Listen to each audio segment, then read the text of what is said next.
Olá, terceiro ano. Nossa aula de literatura de hoje, nós vamos viajar pela mente e pela literatura de um dos maiores autores que existiu, que é Fernando Pessoa. Antes de começar, nós temos uma frase dele, uma citação, que é: para viajar, basta existir. Ou seja, que a imaginação nos leva para grandes mundos, para grandes aventuras, que pode nos proporcionar grandes coisas. Então veja só, antes de começar, as personas poéticas de Fernando Pessoa. Por que personas poéticas? Nós temos dois conceitos que vocês precisam entender antes de começar, que é pseudônimos e heterônimos. Fernando Pessoa possuiu mais de 70 heterônimos, mas nós só vamos estudar 4 dos mais importantes, até porque, apesar de ele ter 70 heterônimos, nem todos eles trabalhavam com literatura. Então, vamos diferenciar o que é pseudônimo do que é heterônimo. Veja só. O pseudônimo é quando você atribui vários nomes para uma mesma personalidade. Mesma pessoa, vários nomes. O heterônimo é quando você tem várias personalidades que habitam um só autor, que era o caso de Fernando Pessoa. São várias personalidades que habitam em Fernando Pessoa. É quase como se ele tivesse múltiplas personalidades. Entendam isso.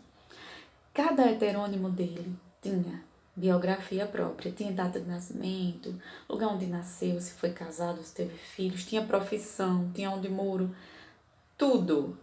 Cada heterônimo desse produzia uma literatura específica, com uma personalidade literária específica, obras diferentes. Era como se o próprio Fernando Pessoa tivesse múltiplas personalidades, ou seja, as personas poéticas dele. Outros autores vivendo dentro dele, do próprio Fernando Pessoa. Nós temos as 4 aqui, então vamos falar sobre elas, as principais. Inclusive, uma delas é o seu ortônimo, que é Fernando Pessoa por ele mesmo, que é o que nós vamos começar a aula de hoje. Então, o ortônimo Fernando Pessoa por ele mesmo é simples. Ele tinha uma ideia de que tudo é sonho e que o limite entre o sonho e a realidade é tênue, ou seja, é muito pequeno ou quase não existe. Veja só. Ele, o ortônimo Fernando Pessoa, ele sente com a imaginação e não com o coração, como era o sentimentalismo do romantismo, dos poetas românticos. Então vejam só.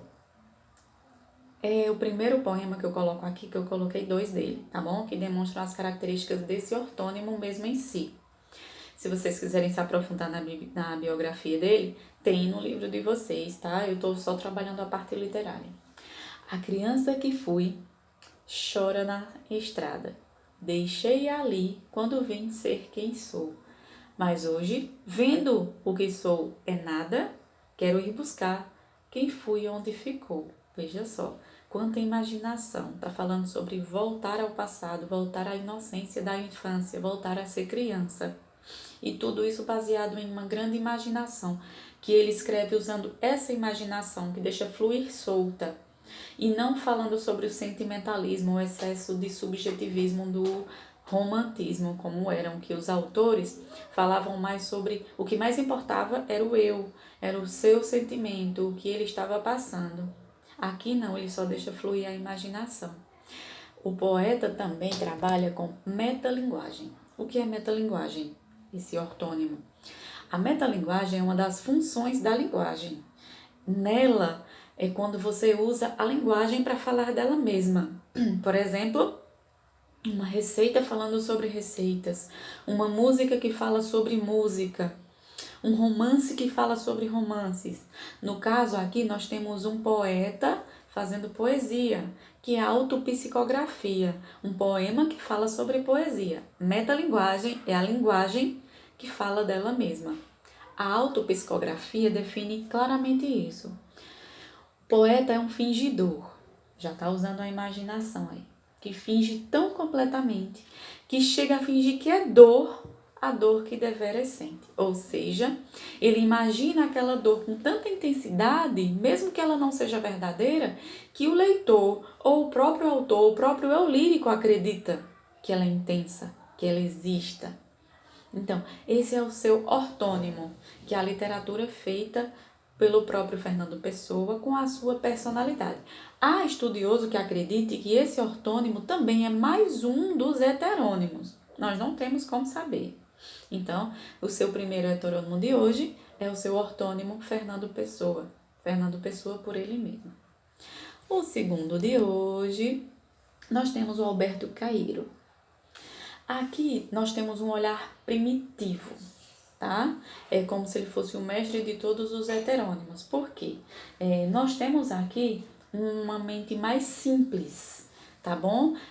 Apesar de ser uma mente mais simples, o Alberto Caeiro, ele sempre esconde dentro dessa simplicidade uma grande complexidade filosófica. Então você vai ver mais claramente mais reflexões filosóficas. Ele é inteiramente sensorial. O que quer dizer? Ele aborda as questões de percepção do mundo, como nós sentimos, como nós percebemos os acontecimentos, as emoções. E outra coisa, como nós interpretamos essa simbologia, ou seja, os acontecimentos. Muito embora esse heterônimo Alberto Caeiro, ele nos considere incapaz de interpretar o verdadeiro significado dessa simbologia.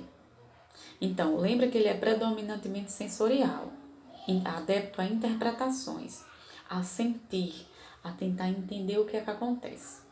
Ele tem uma firme oposição do pensar e valoriza o sentir, ou seja, raciocinar demais. E o que é que ele valoriza? O que nós sentimos, em oposição ao que nós pensamos, ao raciocínio, essa é a palavra. É uma oposição do que sentimos com a racionalização. Deixe-me ver. Nosso próximo heterônimo de hoje é Ricardo Reis. Veja só.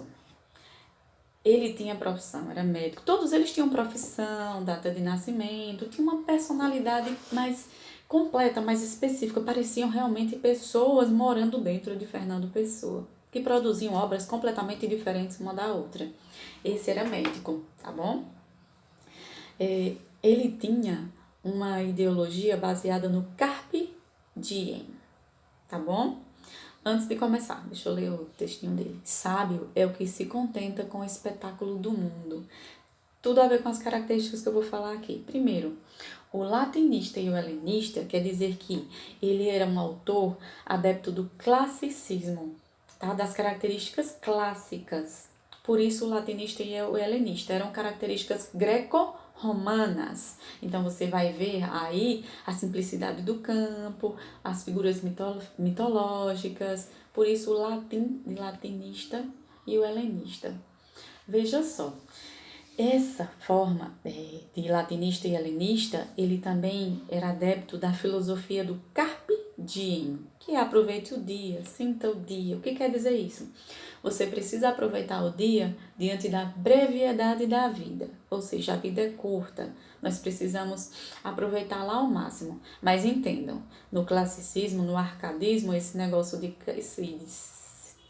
Carpe Diem, não era aproveitar de uma maneira muito maluca, não, de exageros, de bebedeiras, não tem a ver com isso. Carpe Diem é aproveitar de maneira serena, de uma maneira mais adulta, de uma maneira mais equilibrada, justamente equilibrada. Então, aproveitemos o momento diante da brevidade da vida. A vida é curta, eu preciso aproveitá-la ao máximo, vivendo cada dia intensamente.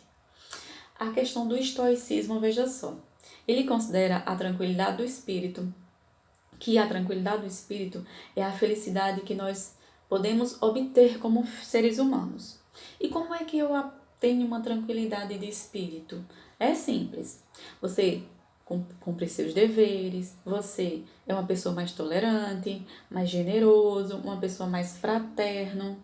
Então, ele acredita que através desse comportamento, nós vamos conseguir uma tranquilidade de espírito, que é a felicidade que todo mundo busca e todo mundo quer alcançar. A questão do maneirista é porque ele é um poeta de transição. Ele estava sempre entre características clássicas e características barrocas. Ele ficava entre dois períodos literários. Isso quer dizer o maneirista, tá? Vamos ver aqui. Álvaro de Campos. Ixi, é um olhar mais moderno. Álvaro de Campos é um dos heterônimos mais turbulentos de Fernando Pessoa. Vou já explicar essa questão da turbulência. Pode rir despejadamente. Rir como um copo entornado. Absolutamente doido só por sentir. Veja só. Ele era um heterônimo turbulento, por quê? Dentro da sua personalidade, primeiro ele era um engenheiro naval. Ele tinha um vício pelo ópio, certo? Ou seja, não existe um controle, ele era um heterônimo muito desregrado, muito intenso, aquele tipo de heterônimo que foi o companheiro de psiquismo de Fernando Pessoa. Quando ele queria escrever, sem se preocupar com o que escrever, só deixa fluir naturalmente, ele usava o heterônimo Álvaro de Campos. Por isso ele é tão moderno, tão adepto do modernismo, porque ele veja que ele não precisa de tradições clássicas como o anterior, ele não segue padrões, simplesmente a escrita dele flui de acordo com a intensidade. Então, ele tinha uma energia, ele tinha uma mistura de sensações, ele era quase como um oceano que transbordava sensações. Por isso que ele era mais como um companheiro de psiquismo, sabe? Como alguém que baixa a cabeça e vai escrevendo, como o pessoal trabalha mais, como se baixasse em Fernando Pessoa ao espírito de Álvaro de Campos. Veja só, Álvaro de Campos, ele acabava sequestrando a atenção dos leitores. Isso ele fazia com aquela erupção emocional, com a intensidade de tudo que ele sentia, de tudo que ele escrevia. Era como se fosse o bad boy dos heterônimos. Por isso, eu acho que um dos favoritos para Fernando Pessoa escrever. Aí, vamos lá. Nós temos aqui. Não esqueçam. Os 70 heterônimos, até mais de 70 heterônimos de Fernando Pessoa, eles serviam como personalidades do mesmo autor. Então, não vamos confundir com pseudônimos, que é o quê? São vários nomes para uma mesma personalidade. Aqui não, nós temos várias personalidades. São pessoas completamente diferentes, vivendo na mente do mesmo autor. Dentro desses 70, os 4 principais, porque tinham muitos envolvidos com literatura, mas os 4 principais envolvidos em literatura são esses que nós vimos hoje. O seu ortônimo, Álvaro de Campos, Ricardo Reis, Alberto Caeiro.